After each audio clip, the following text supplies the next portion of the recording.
आज की इस नई वीडियो में आपका स्वागत है। आज हम बात करने जा रहे हैं चीन के उस क्लेम के बारे में जो वो लद्दाख पर करता है और हम अक्साई चीन पर। किसका क्लेम सही है, इंडिया का या चाइना का? ये हम जानेंगे आज लद्दाख की ब्रीफ हिस्ट्री जानकर। क्योंकि लद्दाख रिलेटेड डॉक्यूमेंट्स हमें 7वीं सेंचुरी से मिलते हैं, हम लद्दाख का इतिहास शुरू करते हैं 7वीं सेंचुरी से। 7वीं सेंचुरी, 8th सेंचुरी और उसके कई सेंचुरीज तक लद्दाख पे तिब्बत का इन्फ्लुएंस रहा है। इसकी मेन दो वजह हैं। पहला, दोनों जगहों पर बुद्धिस्ट आइडियोलॉजी को फॉलो किया जाता है और दूसरा, लद्दाख से सारी इम्पॉर्टेंट ट्रेड रूट्स गुजरती थी जो तिब्बत की उस समय की इकॉनमी के लिए बहुत ज़रूरी था।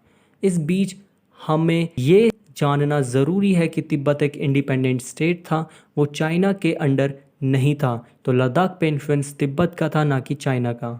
उसके बाद चाइना में हान डायनेस्टी आई जिसने तिब्बत को गुलाम बना लिया। शायद इसी समय का चाइना जिक्र करता है लद्दाख को क्लेम करते समय। अगर इस हिसाब से चले तो हम अशोका के टाइम की बाउंड्रीज को मानना शुरू कर दें क्या? खैर, 1500 से पहले लद्दाख में कई डायनेस्टीज़ आईं और गईं, पर 1553 में नामग्याल डायनेस्टी ने लद्दाख को कॉन्कर किया और 17th सेंचुरी तक रूल किया। नामग्याल के फेमस रूलर थे सिंगी नामग्याल, जिन्होंने लद्दाख में कई सारे beautiful monasteries, shrines and palaces बनवाए। उनको लायन किंग से भी जाना जाता था। सिंगी नामग्याल के निधन के बाद सक्सेसर थे दीनदयाल नामग्याल, जिन्होंने 1675 से 1705 तक रूल किया। उन्होंने एक गोल्डन बुद्धा भी बनवाया। 19th सेंचुरी आते आते नॉर्थ इंडिया में मुग़ल एम्पायर कोलैप्स हो गया, जिसके बाद सिख रूलर्स ने अपने आप को पंजाब और कश्मीर में इस्टेब्लिश किया। 1834 में सिख रूलर्स ने लद्दाख को कॉन्कर किया और उसे सिख एम्पायर में एनेक्स किया। 1841 में सिख एम्पायर ने तिब्बत को इन्वेड किया, जिसके बाद चाइनीज़ एंड तिब्बत फोर्सेस ने सिख फोर्सेस को अक्साई चीन पे ही रोक दिया और दोनों के बीच एक ट्रीटी साइन हुई जो ये कहती थी कि दोनों एक दूसरे के फ्रंटियर्स में इंटरफेयर नहीं करेंगे।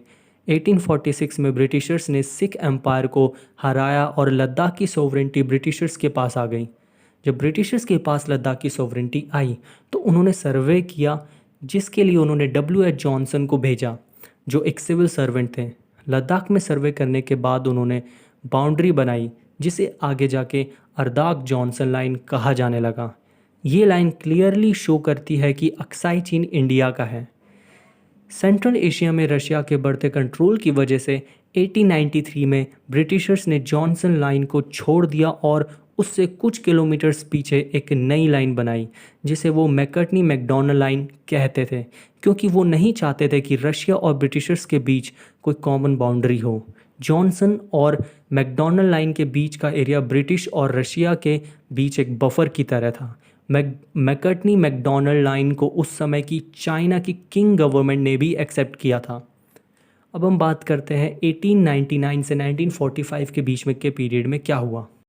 इस टाइम पीरियड में ब्रिटिशर्स कभी जॉनसन लाइन यूज़ करते थे तो कभी मैकडॉनल्ड लाइन। ये जानना ज़रूरी है कि जॉनसन लाइन में पूरा अक्साई चीन इंडिया की तरफ था और मैकडॉनल्ड लाइन में 70 to 80% इंडिया की तरफ। उस समय की चाइनीज़ गवर्नमेंट भी इसको एक्सेप्ट करती थी, जिसका प्रूफ वहाँ की पेकिंग यूनिवर्सिटी, जो एक गवर्नमेंट यूनिवर्सिटी थी, उसके एटलस में मिलता है। उस एटलस में अक्साई चीन को ब्रिटिश इंडिया का पार्ट बताया गया था। 1947 में इंडिया के इंडिपेंडेंस के बाद इंडिया ने अर्दाख जॉनसन लाइन को अपनी ऑफिशियल बाउंड्री माना, जबकि चाइना ने मैकर्टनी मैकडॉनल्ड को उनकी ऑफिशियल बाउंड्री माना। चाइना ने चुपके मैकर्टनी मैकडॉनल्ड तक अपनी एक सड़क बनाई, जिसके बारे में इंडिया को 1957 के बाद पता चला, क्योंकि इंडिया की तरफ से अक्साई चीन इनएक्सेसिबल था काराकोरम रेंज की वजह से और चाइना की तरफ से इजीली एक्सेसिबल था, जिसकी वजह से चाइना ने वहाँ इजीली रोड बना ली। और 1957 में ये बात पता चलने के बाद दोनों देशों में डिस्प्यूट स्टार्ट हुए और 1962 की वॉर में चाइना ने धोखाधड़ी से अक्साई चीन हड़प लिया। लद्दाख की इस ब्रीफ हिस्ट्री से ये तो साफ है कि चीन का लद्दाख पर क्लेम और अक्साई चीन में कब्ज़ा गलत है। चीन इसके अलावा बहुत कुछ क्लेम करता है, पर जो उसका असली क्लेम होना चाहिए वो है कोरोना वायरस, जिसे वो पल्ला झाड़ रहा है। Thank you.